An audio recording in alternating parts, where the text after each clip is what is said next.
La reconstruction du réseau ferroviaire du Nigeria est en marche depuis un certain temps. Par exemple, celui-ci relie Abuja à Kaduna. Il ne reste que les finitions, mais plusieurs villes doivent encore être reliées à ce système ferroviaire moderne.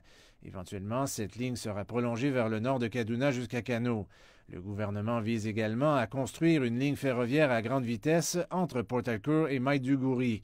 De plus, une autre ligne est prévue entre Lagos et la ville de Calabar dans le sud-est du pays. Et c'est pourquoi le président Buhari demande à l'Assemblée nationale d'autoriser rapidement son gouvernement à emprunter pour terminer les travaux et se lancer dans la reconstruction du nord-est du pays. Honorables membres, je suis invité à examiner et à approuver d'urgence tout le budget ci-dessus, totalisant une somme de 6,926 milliards de dollars, pour nous permettre de commencer la reconstruction et la réhabilitation du Nord-Est pour les personnes pauvres et les plus vulnérables et commencer sérieusement le projet ferroviaire.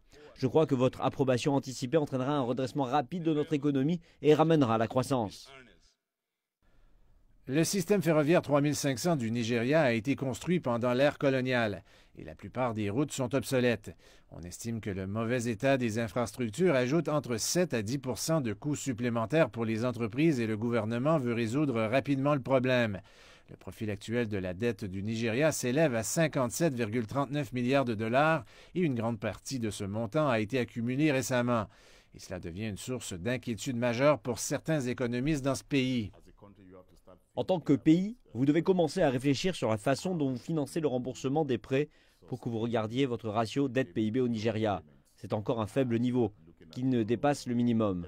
Mais lorsque vous regardez le ratio du service de la dette en ce qui a trait au montant de notre budget que nous consacrons annuellement au service de la dette, qui était de près de 30 à 34 % en 2017, cela représente environ 40 % de la proposition pour payer la dette maintenant, ce qui n'est pas envisageable à long terme. C'est un peu une impasse.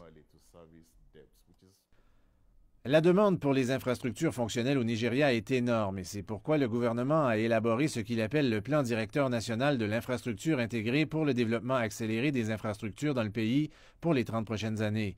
Les principaux domaines à développer sont l'énergie, les transports, les technologies de la communication de l'information, l'agriculture, l'eau, l'exploitation minière, le logement et les infrastructures sociales. Le plan devrait coûter 3 000 milliards de dollars, mais la question est de savoir si le Nigeria peut trouver cet argent.